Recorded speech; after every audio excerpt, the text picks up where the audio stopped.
Welcome to Coffee with Crystal. Grab a cup of coffee and join us as we talk about why it's important to have a critique partner. So today, I thought it would be really fun to have my critique partner come and talk to me about the benefits of having a critique partner. And as I was thinking about it, I realized that Janice and I, her name is Janice Bookoff, is her real name and her author name, and we've actually been critique partners for 6 years now. Isn't that crazy? I can't believe that. It's gone so fast. It has. So obviously we have a very good working relationship. If you've never heard of a critique partner before, it's someone who is a writer whom you can share and critique work with on a very regular basis. This is not somebody that you ask once to critique your work and then you never critique each other's work again. So you want to do this through every book, every plot that you write, and every draft, really, your rough draft, your final draft.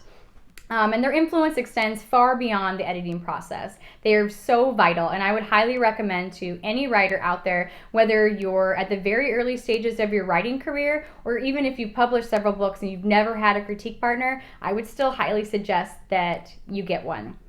So you might be also wondering how you get a critique partner. There's several different ways you can get one.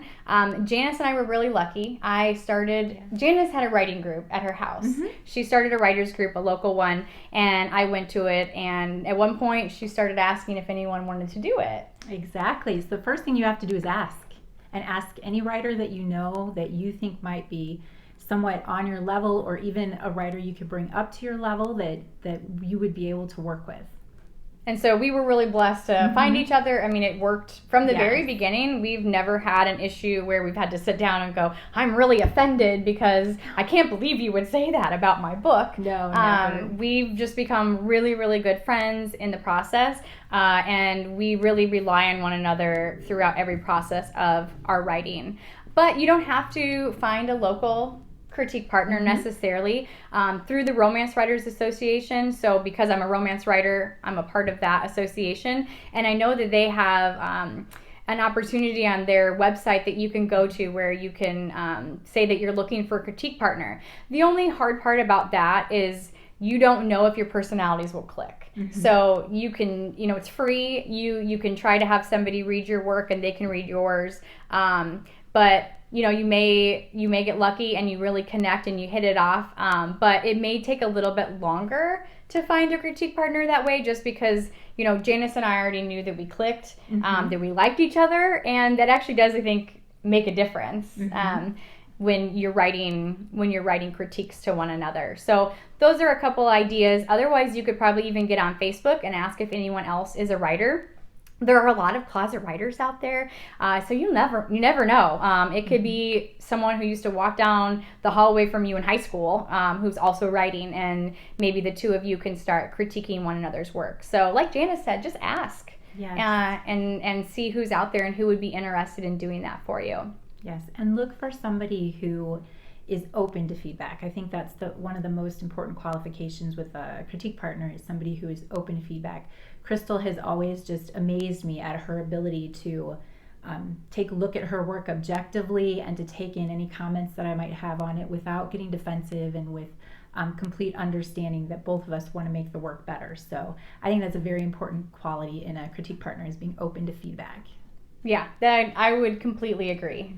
If you are a writer, you cannot be sensitive. The thing is you have to realize that, like, although you love your characters and your book, they are not an extension of you. And so when your critique partner tells you that your character Amanda is this really mean character and you need to tone her down, you go, oh, okay, I will do that. That makes sense. And you learn to trust them. You can't go, how dare you say that? It's a terrible thing. Amanda. I love her, and she's absolutely perfect because there's nothing wrong with my writing. Yeah. You can't do that. So if you're a writer, you definitely need to develop a tough skin.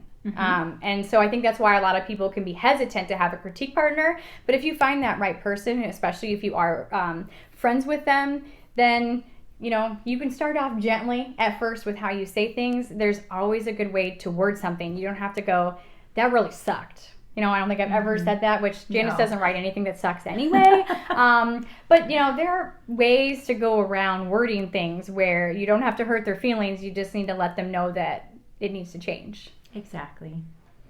So lots of reasons why you should have a critique partner. So we're going to get into a whole list of reasons as to why you should have one.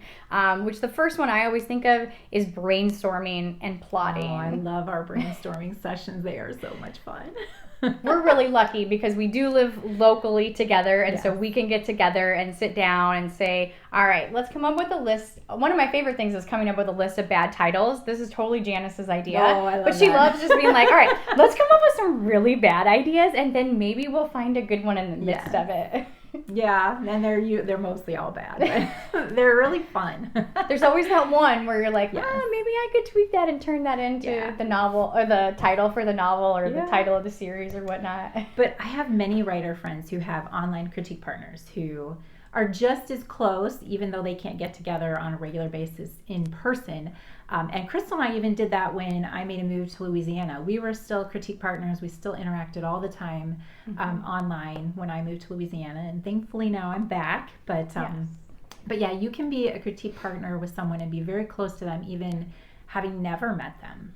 And when I say close, a lot of times I don't even necessarily think, of course, for our brainstorming sessions, it's nice. Like we live in the same city, but you can develop a closeness like any friendship just by the things that you talk about.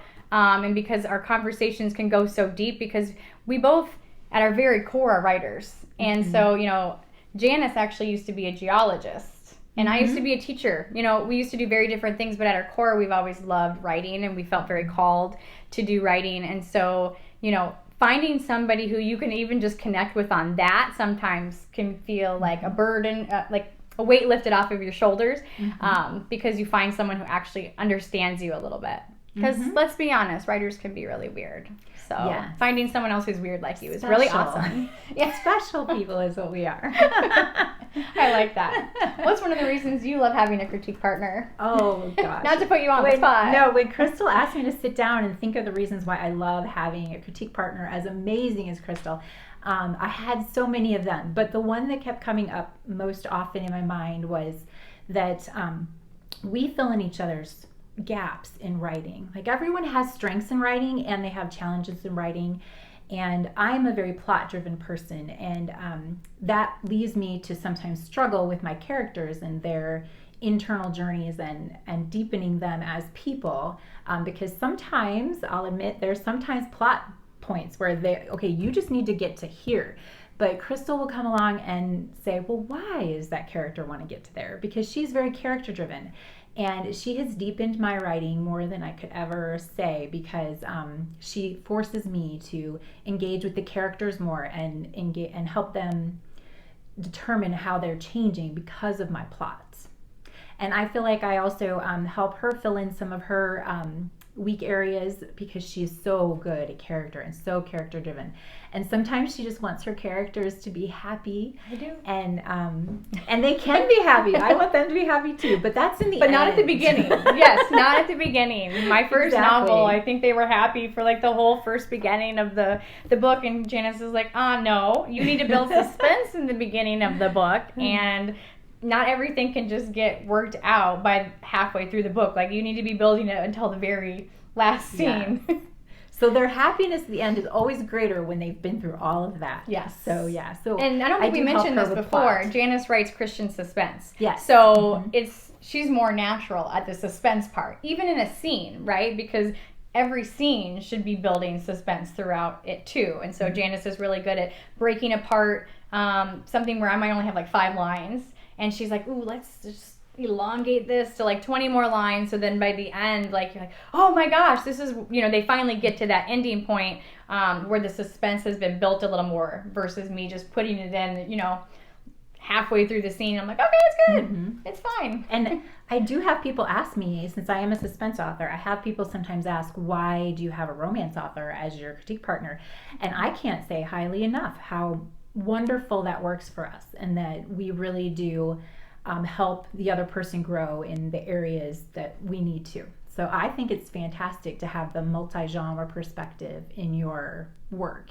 And of course you have to understand that when it comes to that happily ever after that Crystal needs to write, that she's going to know how to do that better than I will. And that when it comes to who needs to die in a book. I'm going to do that pretty well. So it is good to use your strengths and to help the other person to enrich your books. Yeah, one of my favorite parts with Janice is rough drafts, and she writes way better rough drafts than I do, but she loves to kill off people. Like, that's her first natural instinct. Is like, let's just, I don't know what to do with this character, I'm just going to kill him off. And so, I'll be the one to step in and go, you know what, I kind of liked that character. Can you keep him around? Maybe you can make him a love interest in your next book. And actually what's been fun is in the time that Janice has started publishing her books, she's actually started adding romantic subplots to her books now. And there have been kissing scenes where she's put in her books. Of course, with Christian suspense and even with sweet and wholesome romance, we don't have a lot of very detailed intimate scenes, but there have been times where I've read some of her kissing scenes and I'm like, dang, I'm going to use that in my book. Like, that's pretty good. I really liked that. So that back and forth, just helping each other out with several different details in our books is such a blessing. But that's not it. Also, I think that having that accountability with a critique partner is really important too. The main thing you want a critique partner for is to help you in your craft. So like, you need that extra check. Even if you have outside editors that are reading some of your stuff, it is always so good. I know I've gone to Crystal a time or two with some edits that an outside editor had told me to do, and I'm like, this just doesn't feel right. What do you think about it? And we've really talked through, and sometimes we do it and sometimes we don't do it, because it is your book and you have to make the final call on whether you're going to take that outside editor's help or your critique partner's help, or just go with what feels best to you. But it has really it helps me so much to have that extra check. So to be clear, I think a critique partner is definitely not your only editor. We're not usually each other's only editor. We almost always get outside editing as well. But it's another check that really helps you to decide which direction to go when you're getting outside feedback as well. Because your critique partner really knows your voice and the direction you're trying to go. Whereas the outside editor may not quite have that down as well. Yeah, I would agree with that. But like Janice said, you're not the only person critiquing one another's work. We both have beta readers. So when I give Janice, usually we'll both write a rough draft. And then at that point, once we have a solid rough draft, then we'll send it to one another. Yeah. And when I send it to Janice, I know that she's kind of, I know that I will take her opinion more than anybody else's. But I also have beta readers. And I think for my last book, I had 15 beta readers. How many do you usually have? I usually have about 6 or 7. Okay. Yeah. But having some solid beta readers, and beta readers are people who offer to read your rough draft under a certain amount of time and give you some feedback. And so it's always great to have them. But I love having, I have some great beta readers, but it's always good to take into account what they've said versus, I kind of compare what Janice has said to what they say and kind of play it out a little bit, because like Janice said, I know that she understands my voice and my characters. She understands the theme of my book, the process that I've already gone through, and what I want to accomplish by the end a little bit better than anybody else. I like to think so. Yeah, you do. And we do serve as really good accountability for each other too. We are part of a separate accountability group with another person, but we also, we just are accountable to each other in that whenever we talk to each other, we ask, what are you working on? How's it going? And that just really helps you to spur yourself on. It helps you to develop more in your craft because, the other person is asking you how it's going. It helps you to write more because you want to have more of that person to read when they're asking what you're working on and that kind of thing. So that has always helped me as well, is for accountability, because there can be days or weeks that I'll go, I've got so much other stuff to do and I don't need to write. And then Crystal will be like, what are you working on? I'm like, Because we'll send each other goals. Yeah. We have another good friend of ours, and so every week we make goals. And that's great, because sometimes before this, I might have goals in my head but never write them down. And so actually texting it to them really helps, because then there have been some weeks, especially at the beginning when we started doing this, I'd go, I don't even remember what my goals were. I better go back and look at the text messages, which is not okay. So it's been really great to set weekly goals, and that really helps you stay focused, because whether it's writing in your career or family, you know, cleaning, laundry, picking up your kids from school. Yes. There's a million other things that you can add to your list. Birthday parties coming up, right? I mean, just lots of little things that you have on your schedule that having an accountability partner really puts you in place a little bit, where you go, okay, I better do that because next week I want to tell them that I met my goals. But they're not just craft. You know, craft is definitely one of the best parts about having your critique partner, but it's not just about the craft. Publishing. I've just completely self-published, but Janice has actually self-published and traditionally published her books. And so no matter whether either of those, the nice thing is you have somebody else who's proofreading it.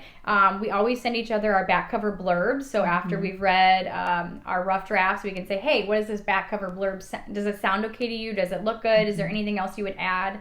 And there have been times where for both of us, I feel like we might leave out a pivotal point because when you're the writer, you have it in your head, but you forget that that's actually important and readers need to see it or that they might find it enticing. And so we've been a sounding board for that, and covers. Yes. Even sending each other covers. Janice has, for some of her self-published books, designed them herself. And so it's really fun. She'll send me like 5, and it's great to look through all those options. Which program do you use for your covers again? What's that called? I've used Canva before, and then there's also there's other places you can get. I think selfpubcovers.com is one place that you can also, that I've also bought a cover or two. But there's lots of sites out there, not just that one, but lots of sites out there that you can go out there and look for actual covers that are made by cover artists, and there might be something there close enough to what you're looking for. And in fact, sometimes when I feel kind of stumped, I kind of go out there and just look at them because they're inspiring. They make you wonder what the story is going on behind those covers. So it's always good to just kind of look at some of those general template type cover things. And websites too. Crystal has definitely given me lots of opinions on website rebranding. I just redid my website, and as far as pictures and covers or things that'll go on the website and how to do it, we've given input on that kind of thing too. So, and we have the same website designer. He's fabulous. But for anyone who wants to know, what is your website? Oh, JaniceBokoff.com. So, and that's Boekhoff. It's not an easy name, but I kept it because I was the only one in the world, so might as well keep that kind of name. Special in so many ways. Yes. And mine is crystaljoybooks.com. I don't think I've ever mentioned that in a video before, so there you go, crystaljoybooks.com. So our website designer is great. But once again, even when you have professionals who are part of your team, it's great to have that sounding board and go, okay, Janice, what do you think about my website now? Is there anything else that you would change or add? Because we know, details about one another's lives and, our families. And so it's fun to get to help one another with that as well. So it's about craft, it's about publishing. And then there's the really hard part. The awful, in my opinion, marketing. Is terrible. But that Crystal is so good at marketing, and she just has that natural way of knowing what will be the best packaging for a book, or the best branding for something, and the best phrasing for some of the back cover copy and stuff like that. And so I really mostly lean on her for marketing efforts. We do sometimes do promotional efforts together where we'll couple some of our books together and sell them that way. So, I mean, you can go through promotional efforts with your critique partner, especially if one of you is especially gifted with marketing like Crystal. But it's so fun because, over Christmas when we marketed our 2 books together, even though we write different genres, we might have very similar audiences. And so it was fun to offer both books at the same time and, kind of put the covers together. And then, for Christmas, I put some red ornaments around there and some tinsel and kind of decorated it that way. Yeah. So those are things that you could also do with your critique partner. So it makes perfect sense if you have a critique partner who writes the same genre as you, but just, even for us, having similar audiences or even different audiences, I think it could work as well. So there's so many different avenues that you could go. Yes. When you're both published, and you can do that together too. And I want to say too, it's not just the craft. It's not just about publishing and marketing. Just the friendship that we've developed has really been the biggest blessing to me. I think having someone who understands me, especially when we're having hard times with our books, where I'm like, I am stuck. I am so done. Like, I don't know how many of you out there, if you've ever taken a draft and you're like, nope, I'm done. I can't look at this sucker anymore because I want to throw it in a fire. And it's so great to have a critique partner who will go, just set it aside for a little bit, but don't throw it away. Don't delete any scenes. Keep them in a separate file, because you may want to come back to them. So thank God for her that there have been times where, especially with my first novel, Shackled Heart, where she really, I felt like had to hold my hand a lot through that process, because she started publishing before I did. It was around a similar time, but she started publishing before I did. And so she was just really great to see how she was doing it, and I'm like, okay, she survived through it, so I can too, because I get crazy before I publish. I feel so sorry for everyone else in my life, because a week beforehand I'll probably ask Janice to read my book 5 times. Can you read it again? Read this scene. I know you read it a million times. Make sure there's no typos. Yes, I just exactly. It freaks me out. You just know that you're giving your book baby out to the world, and you want everyone to love it as much as you. And the week before publishing is when I love you every week, but this is when I really love her the most. I'm like, okay, thank God she still wants to be my friend after this. Of course. Well, and writers are the only ones that can understand that kind of thing. Really, it is only another writer who can understand what it's like to make up characters and create them in your head and have them mean so much to yourself and to the other people that read them. If you can create in another person a world that only exists in your head, that's just an amazing thing. And the only people who can understand how wonderful and crazy making that can make you is another writer. And I think that the understanding and love that you get from interacting with other writers and your critique partner that you are with for years is just such an amazing thing that there's no replacement for. I think that's the best benefit you will probably get out of a critique partner. Your craft is going to grow, your marketing is going to grow, you're going to publish more than likely, but just the understanding and peace that comes from interacting with somebody in that way is probably the best benefit I've ever gotten out of having Crystal as a critique partner. Yeah, so if you don't have a critique partner, get a critique partner, because it is literally the best thing you can do for yourself and for your career. And like you mentioned, how many people write a book? I don't know how many people I've met who've said, oh, I would love to do that. Well, when you have a critique partner, and say you're in the very early stages, you have someone who's rooting for you. You have someone who's like, okay, I don't want this just to be a book in your computer or in your notebook. I want this to be a book we can both hold one day. Yeah. And it's just so important to have that. So we, as much as we have found what we've found with one another, we want you to have it too. So absolutely. If you're having trouble, please feel free to message me. I'd be more than happy to, lead you in the right direction to help you find a critique partner, so you can have as much love as the two of us have together.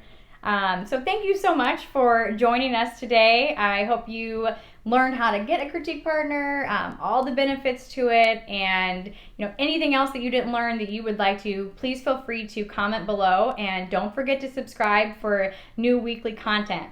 Thanks so much again for joining us, and happy writing!